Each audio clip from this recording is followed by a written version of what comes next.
ফুল ফুটুক আর নাই ফুটুক, আজ বসন্ত। ভাবছেন এত সুন্দর ফুলগুলো আমি কোথায় পেলাম? আসলে এগুলো আমাদের নিজেদের বাগানেরই ফুল। প্রতিদিন সকালে যখন রুম থেকে বের হই আর এই সুন্দর ফুলগুলো দেখি, কি যে ভালো লাগে, মানে চোখেরও একটা শান্তি কাজ করে। আমার তো ফুল ভীষণ পছন্দ। আমি কিন্তু সচরাচর গাছ থেকে ফুল ছিঁড়ি না, কিন্তু আজকে একটা বিশেষ কারণে আর কি ফুলগুলো তোলা হয়েছে। আসলে আমার না এই সুন্দর ফুলগুলো দেখে এত শাড়ি পরতে ইচ্ছে করেছিল, তাই আসলে ফুলগুলো ছিঁড়েছি।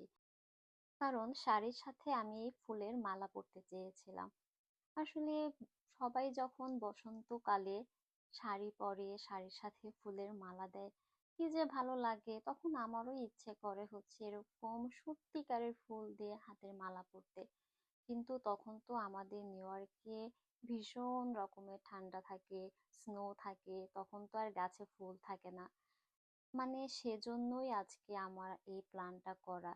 তাই তো বলেছি, ফুল ফুটুক আর নাই ফুটুক, আমার আজকেই বসন্ত, আজকেই আমি সেই শখটা পূরণ করব। আর যেই ভাবা সেই কাজ, এই যে আমি শাড়ি পরে একদম রেডি ফুলের মালা বানানোর জন্য। আর এই মালা বানাতে গিয়েই না আমি বুঝলাম আমার আসলে বয়স হয়ে গেছে।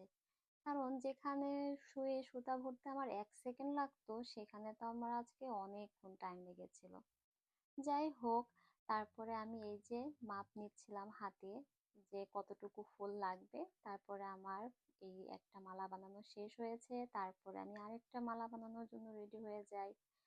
আর মালা বানাতে কিন্তু ভালোই লাগে। তারপরে আমি একা একা তো অনেকক্ষণ চেষ্টা করলাম পরার জন্য, পারলাম না। তারপর কি আর করার, অলিভকে ডাকলাম, অলিভ এসে আমাকে মালাটা পরিয়ে দিল। এই যে আমার 2 হাতের মালা একদম রেডি। তারপর চলে গিয়েছিলাম একটা সুন্দর পার্কে কিছু ফটোশুট আর ভিডিও করার জন্য। আর ওখানে গিয়ে তো আফসান বাবু অনেক খুশি হয়ে গিয়েছিল, কারণ ওখানে সুন্দর সুন্দর অনেক হাঁস ছিল, আর হাঁসগুলো না সাদা কালার, আমার শাড়ির সাথে একদম ম্যাচ হয়ে গিয়েছিল। দেখতে যে কি সুন্দর লেগেছিল। তো যাই হোক, ওখানে কিছুক্ষণ থাকার পরে আফসান বাবুর সাথে সুন্দর কিছু মুহূর্ত আর কি কাটানোর পরে আমরা বাসায় চলে আসি। আর আরেকটা মজার কথা শেয়ার করি, আফসান বাবু আগে না বাহিরে গেলে আমার কাছে আসতেই চাইতো না, আমার কোনো ছবিও নেওয়া হতো না। কিন্তু এখন না আমার বাচ্চাটা আমার সাথে ভিডিও করে, আমার সাথে ছবি তোলে, আমার যে কি ভীষণ ভালো লাগে।